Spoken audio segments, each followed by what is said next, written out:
Nancy Pelosi, breaking news. Nancy Pelosi has yammered on about nothing in order to subvert our laws and undermine the constitutional order for about 37 years.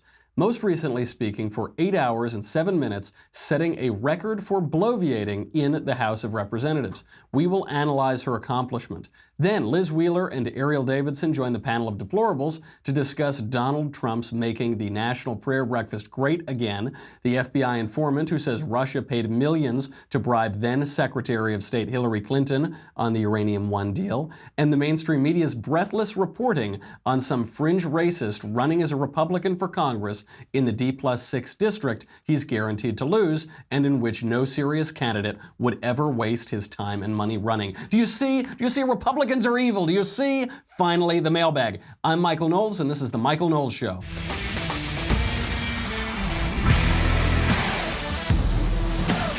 So, before we get to this, there's a lot going on. Before we talk about this ridiculous display that people are completely getting wrong, they don't really understand at all what the historical context is for Nancy Pelosi running her mouth, which she's been doing for decades and decades, but she did for 8 hours yesterday. Before we do that, we need to thrive. We need to talk about Thrive. This is a much nicer news than Nancy Pelosi. Thrive Market is my new favorite online store. Now, you know this. Obviously, I'm in the broom closet of the Ben Shapiro Show.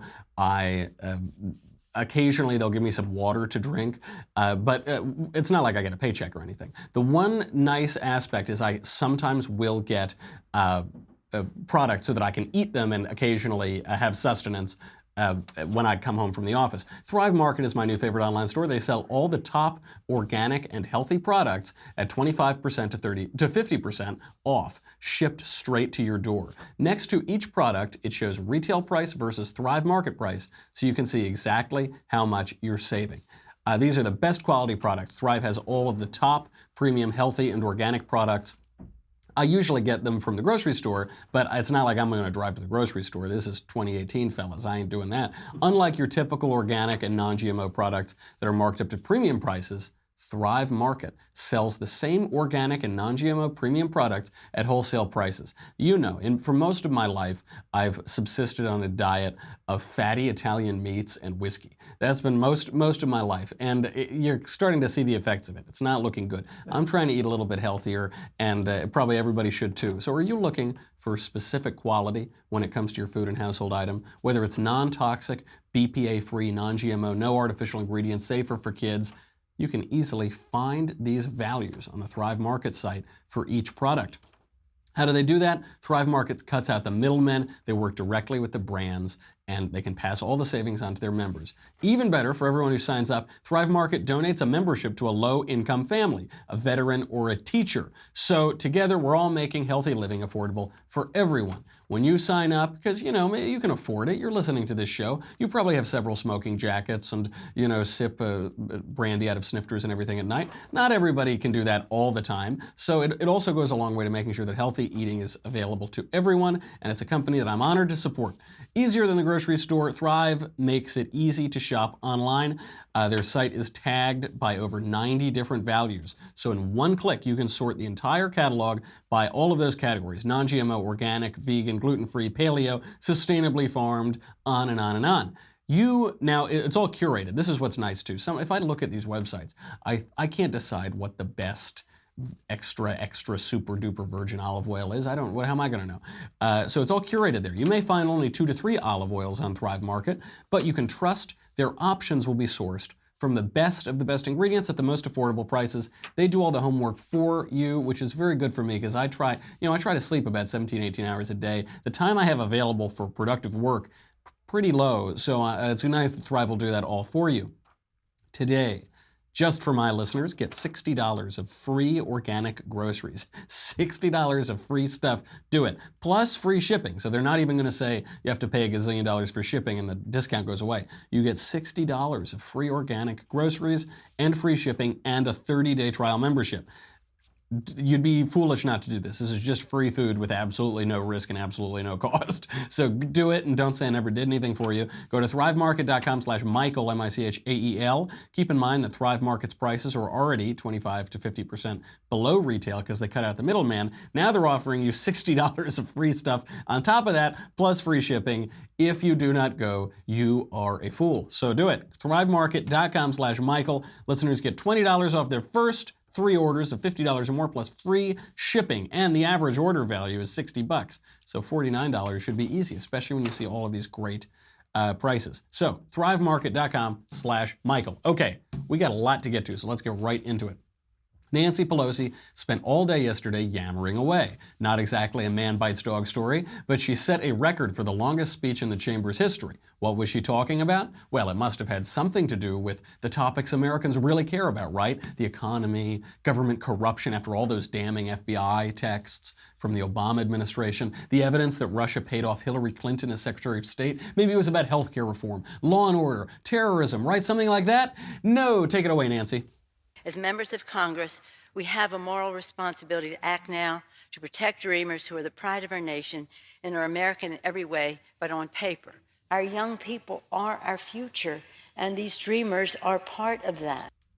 No, of course, that's what it was about. On the contrary to anything that matters, despite nearly 70% of Americans, according to a Morning Consult Politico poll, saying amnesty for illegal aliens should not be a priority for Congress, despite even the majority of Democrats saying that amnesty for illegal aliens should not be a priority, Nancy spoke for over 8 hours about how we need to subvert the rule of law and give amnesty to between 1.8 million and 3.6 million people.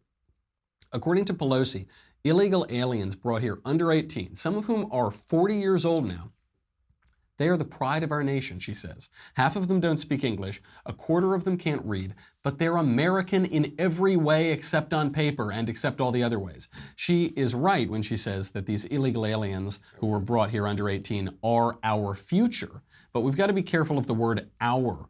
By our, she doesn't mean Americans. No, we think she means America. She doesn't. By our, she means Democrats. Pew Research indicates that 75 to 90% of the so-called dreamers, if given amnesty, would vote for Democrats. What a dream indeed. 1.8 million people on the low end, 3.6 million on the high end. That's what this is all about. That's why Nancy Pelosi is so impassioned. She won't get impassioned about people losing their health insurance. She won't get impassioned about people losing their jobs. She doesn't care less about that. She gets impassioned about getting millions of new voters. That's what this is all about, destroying the Republican Party forever. She's so passionate about that, she broke a 109-year record and spoke for a full workday to see it through. Let us thank and acknowledge the dreamers for their courage, their optimism, their inspiration to make America more American. Make America more American. Half of the group doesn't speak English and a quarter can't read. Amnesty would make America more Latin American. It would make America more left-wing. It would make America less free by subverting democratically enacted immigration law and telling a free people that they have no right to run their own country, that they have no right to expect law and order, the rule of law in their country. Now, unsurprisingly, the wind-blowing record she broke belonged to another Democrat, a man named Champ Clark, 1909. Although back then the Republicans had the good sense to interrupt this sort of nonsense, so given that, it's unclear if his speech actually held any record. In true Democrat fashion, he was speaking against tax reform, a tariff overhaul that gained steam earlier, the year earlier. And he wasn't all that bad, actually. I looked into Champ a little bit. Apparently, Champ fought Woodrow Wilson for the Democrat nomination of 1912. He opposed the Federal Reserve, and he wanted to annex Canada, saying, quote, "I look forward to the time when the American flag will fly over every square foot of British North America up to the North Pole." So yeah, pretty good actually. A mixed bag, not altogether a bad guy. I'm sorry that his record got broken.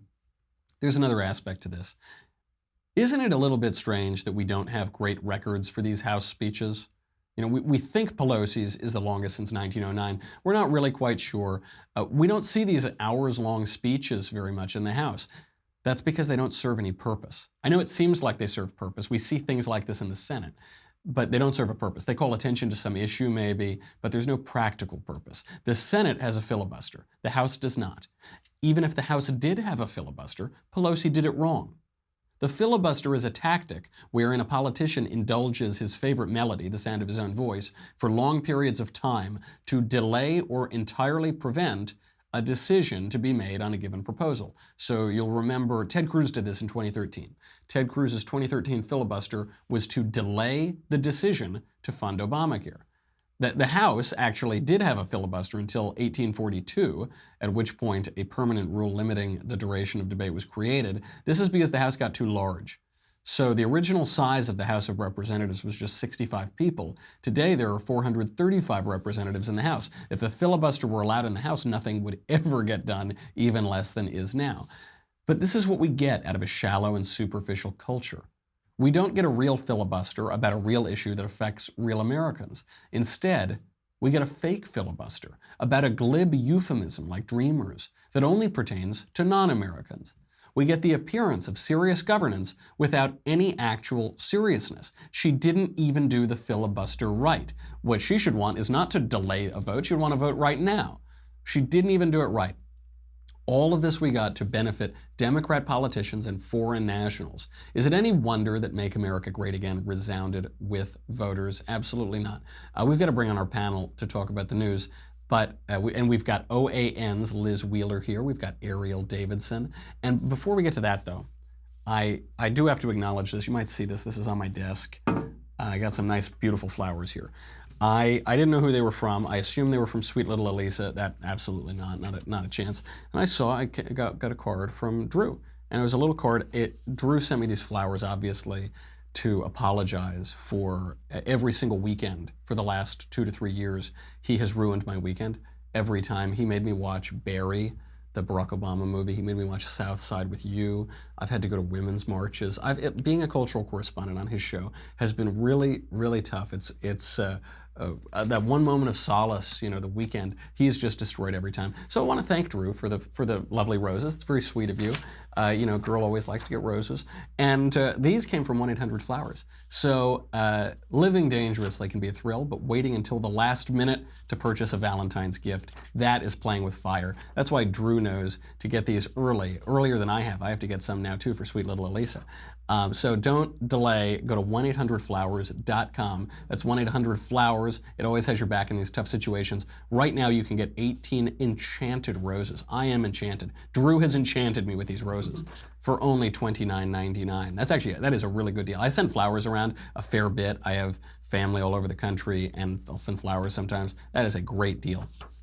18 enchanted roses for only $29.99.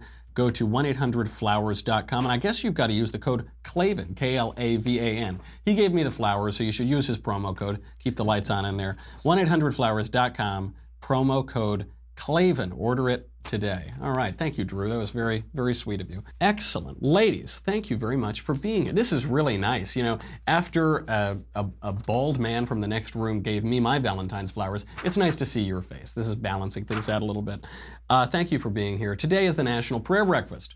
Trump's comments at the prayer breakfast. President Trump's comments include, "We can all be heroes to everybody and they can be heroes to us as long as we open our hearts to God's grace. America will be free, the land of the free, the home of the brave, and the light to all nations.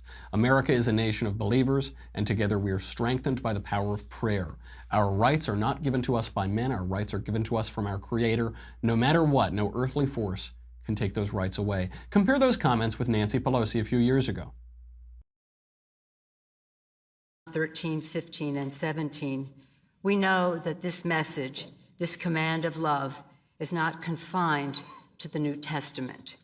The same message stands at the center of the Torah and the teachings of the prophet Muhammad too. From the Torah, it says, "Love your neighbor as yourself." And from Muhammad, "None of you has faith until he loves for his brother or his neighbor what he loves for himself." Do you ever notice these Democrats, they always call Muhammad the prophet Muhammad as though but I don't think he's the prophet. Most people on earth don't think he's the prophet. They don't refer to the Messiah, Jesus, do they? How about, after that, Barack Obama's obtuse and historically ignorant babbling at the prayer breakfast himself? And lest we get on our high horse and think this is unique to some other place, remember that during the Crusades and the Inquisition, people committed terrible deeds in the name of Christ. So we'll get to that in a bit, because also nonsense. Liz, so many on the religious right have held Donald Trump at arm's length because he joked with Billy Bush about things that he likes to grab, and he's lived sort of a tabloid lifestyle. Should Christians in America embrace President Covfefe? Okay, a couple of things. First of all, I did some research, and I hope we're allowed to disagree with you on this show. No, because never. Not once. I don't know if evangelicals actually have held President Trump at arm's length here. If you look at Pew Research, they did a survey of evangelical voters. This was mid-year last year, about 6 months into the Trump presidency. They found that over 75% of evangelical voters supported President Trump. Now, you might remember hearing on the mainstream media that evangelical voters were starting to distance themselves from the president, that they weren't as supportive as they were when they cast their vote for him. That was propagated by Newsweek magazine, who did a survey in which they used, in my opinion, very biased wording for their questions. They didn't ask about the policies that Trump was pushing. They asked if these evangelicals would support President Trump no matter what. Of course they got a response that said only 30% would support the president no matter what. It's a great question, though. Should we as Christians, I'm not sitting here telling other Christians what to do. I am telling them what to do, but I'm sorry, go ahead. No, I'm about to. I'm just gearing up for it. Yes, I think Christians should support President Trump, because all we have to do is look at the policies that he's implemented. We just have to look at the comparison. Which party right now in our country is offering protection for unborn babies, offering to treat unborn babies like the people that they are, and which party is saying, no, look, you have a right to, and we should celebrate that right, to rip these babies limb from limb. That's the Republican Party. And sell their limbs and sell their organs. Don't forget that part. There is a market incentive to it. Right, but it's not just abortion. We can look at any of our rights, our God-given rights that President Trump was talking about, and we can ask ourselves, which president has protected that? Well, our First Amendment right to free speech, President Trump's protected that. Our First Amendment right to practice our religion the way that we deem best, not the way the government deems best. President Trump has already put protections into place. The Hobby Lobby ruling, appointing Supreme Court Justice Neil Gorsuch, rolling back the contraceptive mandate, our right to protect ourselves, our Second Amendment rights, our families to bear arms. President Trump has protected that. Everything that he's done has been a protection, or just about everything he's done has been a protection for our God-given rights. So, of course, no excuses for his character, his bad behavior, but yeah, as a Christian, I support President Trump. That sounds right to me, Liz. And, you know, I do notice in the Bible, with the exception of one man, just about everybody that God uses for good purposes is maybe a little flawed, maybe even more flawed than the sort of fellow who jokes around with Billy Bush. And a lot of good things came out of that, too. That is absolutely right. And you're right, evangelical Christians, despite ridiculous fake polling, have supported President Trump, much more so than Catholics and mainline Protestants. So that is certainly a point in their corner. Erielle, American politicians have for decades extolled the alleged virtues of Islam and multiculturalism, while they flagellate Christians for a defensive war that took place 800 years ago about which they know absolutely nothing. Should American politicians be less multiculti and more vocally Christian? Well, I have 2 points to make on that. So I want to backtrack a bit to Obama's comments. I actually didn't have a huge problem with Pelosi's comments, but Obama's comments at the 2015 prayer breakfast really got to me in the sense that, you know, this is this follows a long thread of sort of putting down the idea of American exceptionalism, or sort of shifting blame onto America. And so baked into the left's idea of multiculturalism is at the same time juxtaposed with putting down America in some way, and putting down sort of, majority Christian nation. And that, to me, is what's wrong. What I would appreciate seeing is actually along the lines of what Pelosi was trying to say, I think, was celebrating religious freedom in America, which has always been the crux of religious liberty in America, is celebrating the idea that you can practice your religion freely, whatever your religion may be. And I don't think that needs to be, in fact, I think we should be celebrating the idea that we're united by this devotion to protecting religious freedom. That should be what unites us. I think that, and that message got very, very polluted and lost, particularly by Obama, when he made a mission to show that, you know, American exceptionalism, America is not as exceptional as you think it is. No, I think America is wonderfully exceptional. I think, and what makes us exceptional is that we do give everyone the right to practice their religion freely as long as they're not harming others in the process. And so for me, I actually, I took greater issue with Obama's comments because I think, and if we go back further into his speech, his response was actually directly related to sort of trying to equalize, radical Islamic terror by saying, now, wait a minute, the Inquisitions and the Crusades were done in the name of Christ. And I think that's just completely inappropriate. It's the wrong setting to be doing that. And the reality is that, radical Islamic terror is what we are facing right now as a nation. And I would argue the greatest national security threat that we are facing as a whole. It's not only tone deaf, he also just misunderstands what he's talking about. I don't think the man knows anything about the Crusades. I don't think he knows anything about the Inquisition. I think he's heard these buzzwords, and our country at the moment is very lightly educated. I think at some point I'll have to do a show on the Crusades and on the Inquisition, because if you read like one book about this, I think you know more than 99.99% of people in the world. It's very frustrating and tone deaf. And of course, President Obama would constantly gloss over the issues of Islam, a religion that has inspired attack against the West for 1,400 years, and he would glide over those, and he would harp on any evil that was ever done by someone who called himself a Christian. Totally tone deaf, and it's a really nice shift that I've seen. All right, ladies, we got to move. We got to keep flying through this. An FBI informant named Douglas Campbell has informed 3 congressional committees that Russia paid millions of dollars to a U.S. lobbying firm to bribe then Secretary of State Hillary Clinton by helping her husband's foundation during the Obama administration.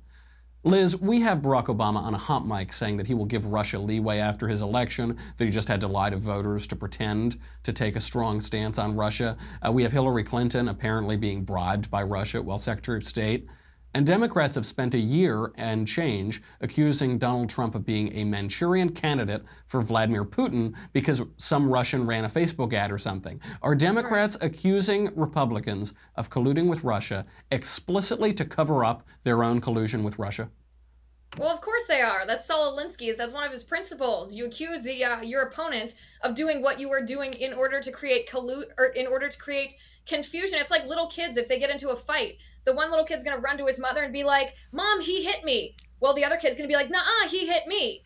The first person's accusation is going to carry more credibility. The second one sounds like a copycat, even if that person is lying. The funny thing to me here, too, is that Barack Obama was the one who was condescending and skeptical. He made fun of Mitt Romney in 2012 for saying that Russia was our #1 geopolitical foe. Well, who's laughing last now? I mean, we can see this case, but this story is funny to me, too, because we already knew that this was happening. We already knew that the Russians had tried to infiltrate Hillary and Bill Clinton, their organization, Hillary at the State Department, that they had corrupted nuclear entities in the United States, including that nuclear trucking company, that they had bribed and given kickbacks to nuclear entities in the United States in order to try to infiltrate and get our nuclear secrets, to try to influence that, which led, as convoluted as it sounds, to the Uranium One deal. So I don't know why we're acting so surprised that the Russians are trying to steal things from us. And I definitely don't know why we're acting surprised that Hillary Clinton is somewhere in the middle of this. Of course. And Erielle, this leads to the inevitable question,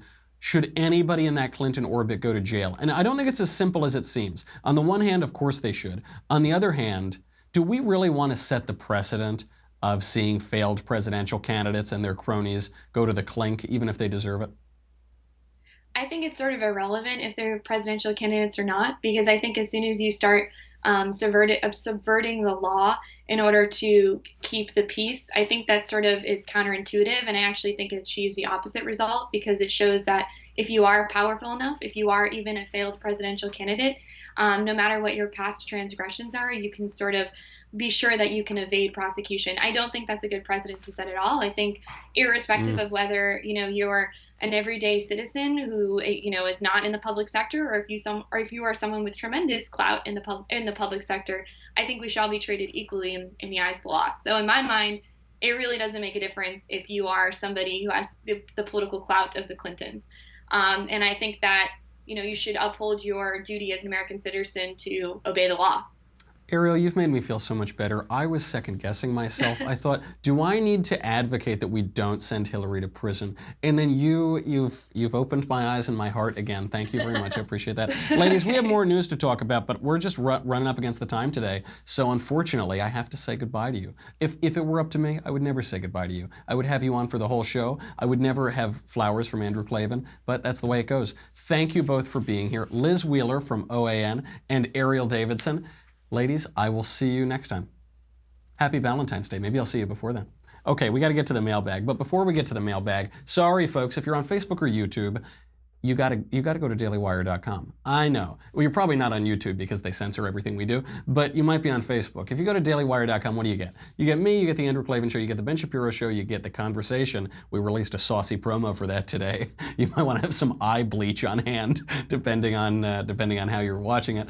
And so you get that, you get the Conversation, you get to ask questions in the mailbag, you get to ask questions in the Conversation. Many can watch, but few can ask questions. Many are called, but few are chosen. You can do all of that. Your love meters are about to spike because this Valentine's Day on Wednesday, February 14th at 5 p.m. Eastern, 2 p.m. Pacific, we'll be doing a very romantic episode of The Conversation featuring the swarthiest love doctor at the Daily Wire Critical Care Unit, and that is me. But unfortunately for you all, unless you're subscribers, you won't be able to get it. So go there right now. It's $10 a month, $100 for an annual membership. You'll get me, you'll get the Andrew Klavan Show, you get the Ben Shapiro Show, blah, blah, blah. You'll get the Leftist Tears Tumbler. You're going to need this. Nancy Pelosi almost drowned everybody in that House of Representatives yesterday. Wah, you're not going to give amnesty to 3 million people who are all going to vote for my party. Wah, you're not going to destroy the Republican Party forever. Wah. Collect them. They're going to be a valuable vintage someday. So be sure to get the Leftist Tears Tumbler. Go to dailywire.com. We'll be right back.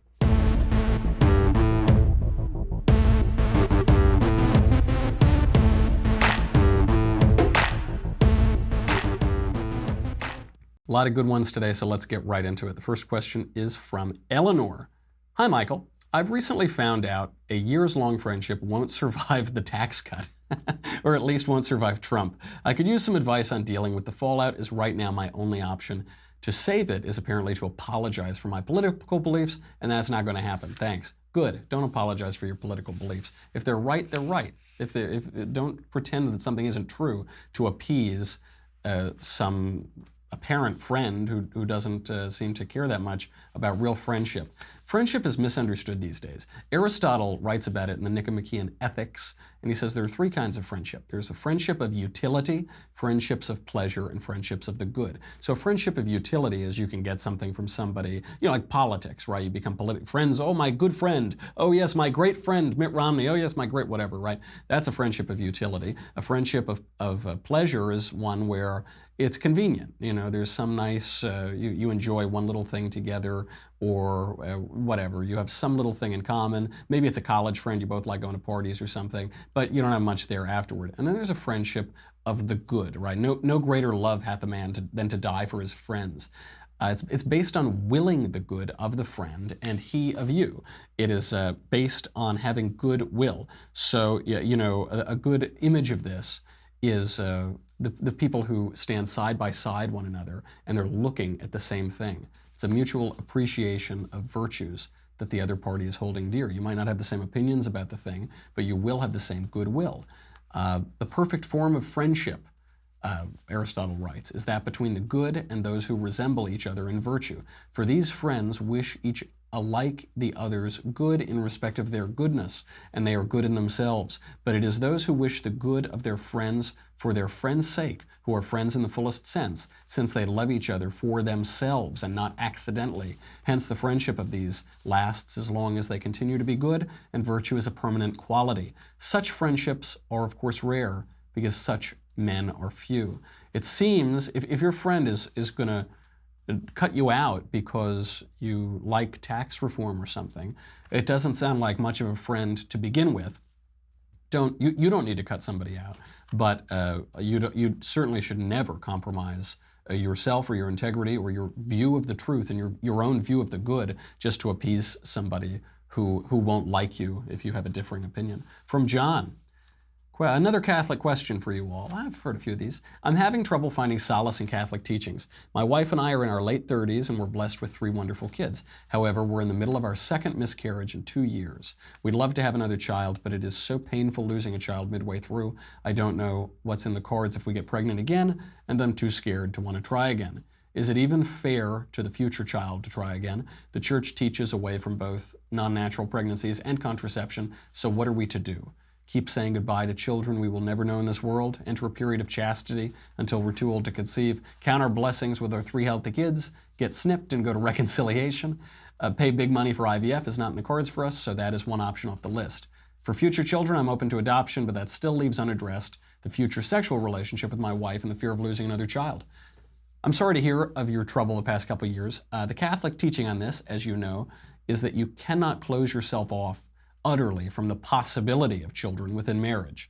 But having children is not the only purpose of sex. 50 million Frenchmen can be wrong, but on this they're not wrong. The Church teaches that there are 2 purposes of sex within marriage, unitive and reproductive. So the dilemma is that some combination of your faith and your wallet precludes condoms, IVF, abstinence, getting snipped, all of those things. Presumably more than just your faith and wallet preclude that last one, that abstinence. So you're clearly open to more children, but you're justifiably afraid of another miscarriage and another loss. The method approved and encouraged by the Church, natural family planning, might be your best bet. People mock this NFP as pull and pray, they say.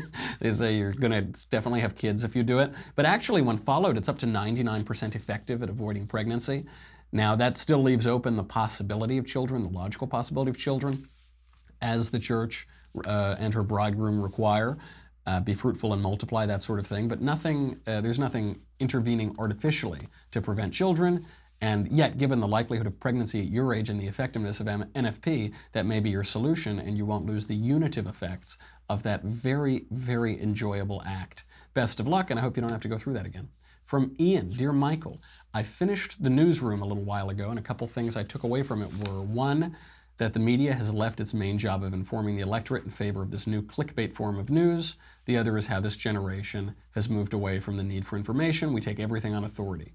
How do I move back into the realm of facts so that I can grow intellectually? Question everything. Question everything. Right now, there's this prevailing idea that if you are skeptical of some claim, that you're an idiot. If you're skeptical of the global warming, catastrophic global warming, you're an idiot. There's nothing stupid about being skeptical. Question everything, particularly the use of language. See how language is morphed and twisted and perverted to push a political agenda. You see this? Dreamers is the great example. Dreamers is now the word we use to refer to a subset of illegal aliens who are 40 years old or younger and brought here under certain circumstances. Dreaming has nothing to do with the essence of this political problem, but they use it as a euphemism to make us look like jerks if we don't want to give the Dreamers amnesty and the Democratic Party a permanent majority. So be very careful about that and watch all of the language. From Marcus. Michael, I own a small business that serves a politically mixed clientele. Michael Jordan once, when asked his political views, famously said, Republicans buy sneakers too. How can I support conservative values while still attracting customers across the spectrum? I think owning a small business is a conservative value, isn't it? Isn't that like in the list of them? It is a conservative value. You don't need to shove your politics down their throat. You're running a business. The goal of, now it's very fashionable among millennials to say, what's the purpose of our business, man? What's the vision? What's the social good we're all going to do in this? The purpose of the business is to make money and offer a service to the marketplace or a good to the marketplace that will improve people's lives. So just do that. If you do that and you don't have to pay for abortions or something along the way, you will be acting perfectly in accordance with conservative values. St. Francis of Assisi said, preach the gospel, and if you must speak, I think that might apply politically if you're doing business. The business of the American people is business. From Jake. This is a long one, so I've shortened it a little. This might have to be the last one. Michael, I'm a big fan, a subscriber, and I consider this important. What exactly are you thinking with this idiotic discussion on gays?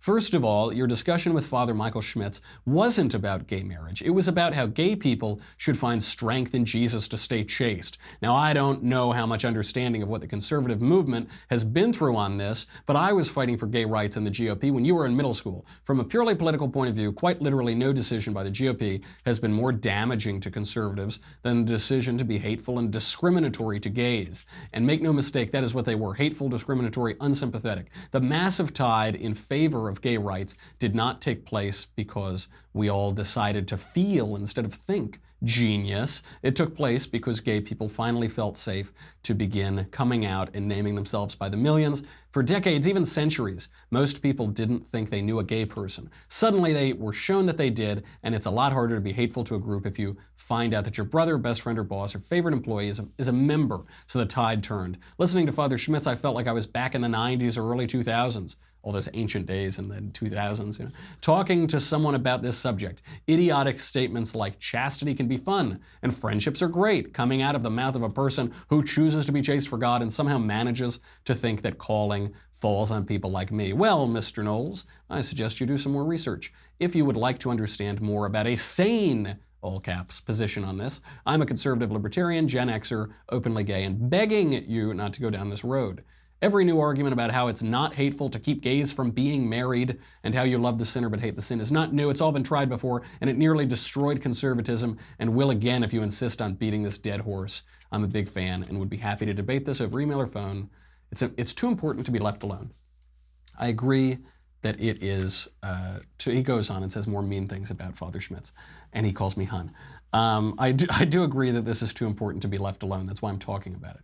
I must say I disagree with basically everything you've just said, but I'll explain why. I think you've missed the basis of the argument, of the disagreement here, where the conflict of visions really lies. To begin, you say that the discussion with Father Schmitz was not about gay marriage.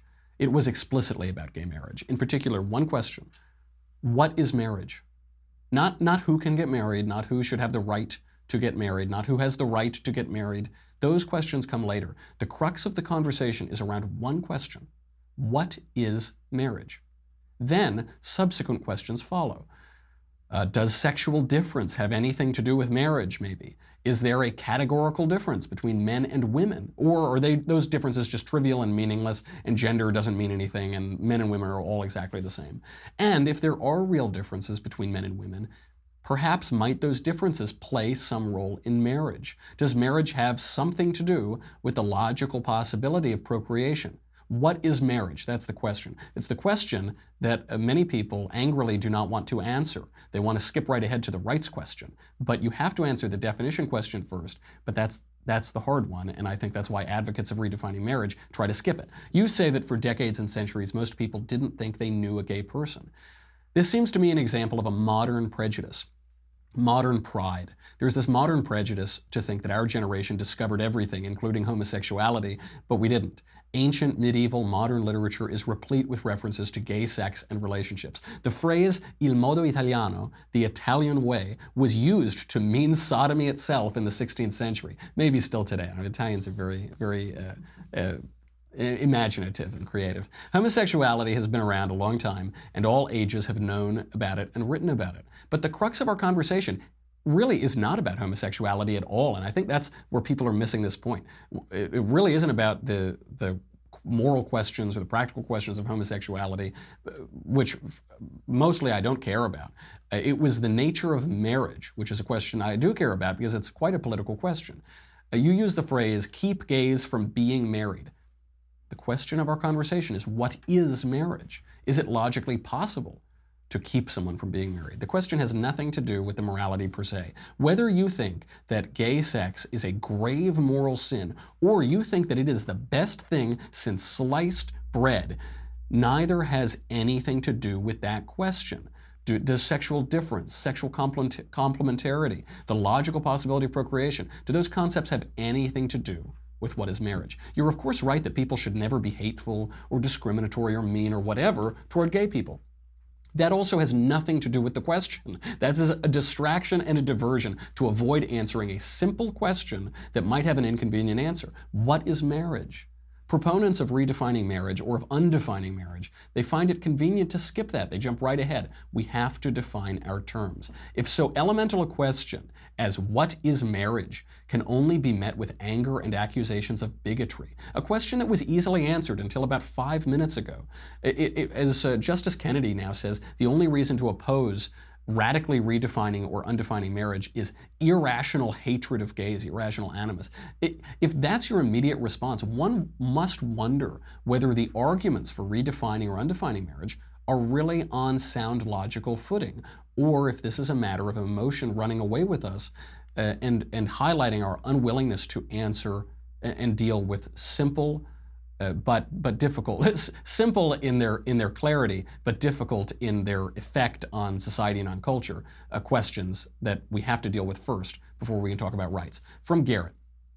Dr. Knowles, all right, we'll do one more, right? That's fine. Dr. Knowles, I often hear people sit back and do nothing to influence their future because God has a plan. However, after studying a good bit of theology, especially Catholic theology, I find this to be a misdirected belief. I can find few passages from Scripture with the word plan, but many with God's will. It seems to me and my priest that God does not plan out your entire life, like the Calvinists might say, but He does have a will for your life. Instead of betting on God's plan to hit you in the face, it's your job to transform your mind, body, and soul to find God's will for your life. We're both interested in your thoughts on our premise, and if you agree, thank you. Yeah, this is really good advice. You're absolutely right. Andrew Klavan gave me this advice once, which is that God can't drive a parked car. He might have a will for your life, but He can't drive a parked car. And so there was, I'm out here in Hollywood. I'm having trouble as an actor, especially as a conservative actor. And I will say the minute that I did anything, which was nothing, I did nothing, right? When I published a blank book, I did the physical equivalent of nothing. A lot of wonderful things followed because it was at least almost doing. If you involve your will, then only then can you match God's will. You have free will too. God has a will, and He gave you a will. Dante, referring to God in heaven in his comedy, uses the phrase "dove si può ciò che si vuole," where will and desire are united, where one can do what one wishes, where He is up there who can do what He wills. This is the important juncture of grace and liberty. You can turn away from God or you can turn toward God. We have a lot more questions to go through. We had some really good ones, unfortunately. Someone called me an American heartthrob. But do we have time, Rob? Do we have time to do one more? We can do one more. All right, let's just do one more question. I can't, because there are going to be all these questions in the conversation. Let's do this. This is the one from Chris, and he called me an American heartthrob. American heartthrob Knowles. It may, if it had said something else, we wouldn't be doing it. It may come as a shock, but I have a question about Catholicism, do you know? Particularly the concept of papal infallibility. How are we supposed to know when the Pope is infallible? Does he tell us? Do we just know it? Or is it something that only God knows and we just have to guess? You are here clearly confusing papal infallibility with the related but different doctrine of Michael infallibility. And the former is when the Pope speaks authoritatively ex cathedra, and the latter is every single day on this show when I speak infallibly ex cofefe. Vatican II teaches infallibility this way. It says, although the individual bishops do not enjoy the prerogative of infallibility, they can nevertheless proclaim Christ's doctrine infallibly. This is so even when they are dispersed around the world, provided that while maintaining the bond of unity among themselves and with Peter's successor, and while teaching authentically on a matter of faith or morals, they concur in a single viewpoint as the one which must be held conclusively. This authority is even more clearly verified when gathered together in an ecumenical council. They are teachers and judges of faith and morals for the universal church. Their definitions must then be adhered to with the submission of faith. So if that didn't clear it up for you, the doctrine comes from Scripture. Christ says to Peter in John, feed my sheep. In Luke, he says, I have prayed for you that your faith may not fail. In Matthew, he says, you are Peter, and on this rock I will build my church, and the gates of hell shall not prevail against it. I will give you the keys to the kingdom of heaven, and whatever you bind on earth will be bound in heaven, and whatever you loose on earth shall be loosed in heaven. Sometimes non-Catholics point out that Paul says that Peter did something wrong. This is here this evidence that the Pope isn't infallible. But he didn't say that Peter is pronouncing wrong things and is preaching heresy. He very clearly says he's not acting in accordance with what he's preaching. So you hear that a lot. And Peter many times doesn't act in accordance with what he's preaching. That's, I think, a very important aspect of why he's chosen and handed the keys to the kingdom of heaven. An infallible pronouncement comes only when some doctrine has been called into question. Most doctrines have never been doubted by the majority of Catholics. Now, infallibility is not impeccability. The charism to speak infallibly on matters of doctrine is not the same as not sinning, not being able to sin. On that point, though, it is worth pointing out how impressive it is that the popes have been so holy throughout history. We always hear about the bad popes, but the only reason we hear about them is they're so rare. If they were common, you know, we wouldn't talk about Boniface VIII, whom Dante puts in hell. We wouldn't talk about the handful of bad ones. We would say they're all bad, right? But they're clearly not. It's generally understood that the Pope has spoken ex cathedra infallibly only twice. That was Pope Pius IX and Pope Pius XII, defining aspects of Mary, the Immaculate Conception and the Assumption. In this case, this isn't defining something new. The Church already believed this for millennia. In the face of modernity, it defined the dogma. The Pope can also speak infallibly in the ordinary magisterium, not ex cathedra, as when Pope St. John Paul II defined the Church's prohibition against murder, for instance, which included euthanasia and abortion. But this isn't exactly controversial. The Church has never supported murder. You know, it's never been they say, okay, the old guys supported murder, but now we don't support murder. It is generally a rule with metaphysics that shallows are clear and profound things are murky. So the vast majority of infallible teachings we already know and agree with. As for ex cathedra pronouncements, definitions of questioned doctrine, the Pope will make it clear as they did in the 20th century. I know that doesn't fit into a soundbite, but I hope that clears up a little bit of infallibility. And I promise you, I was speaking infallibly ex cofefe, so you can take that to the bank, man. Everybody, have a good weekend. You can still binge Another Kingdom, Andrew Klavan's Another Kingdom, on any app. It'll get you ready for Valentine's Day. Some of it gets a little saucy. Otherwise, I'll see you on Monday. I'm Michael Knowles. This is The Michael Knowles Show. See you then.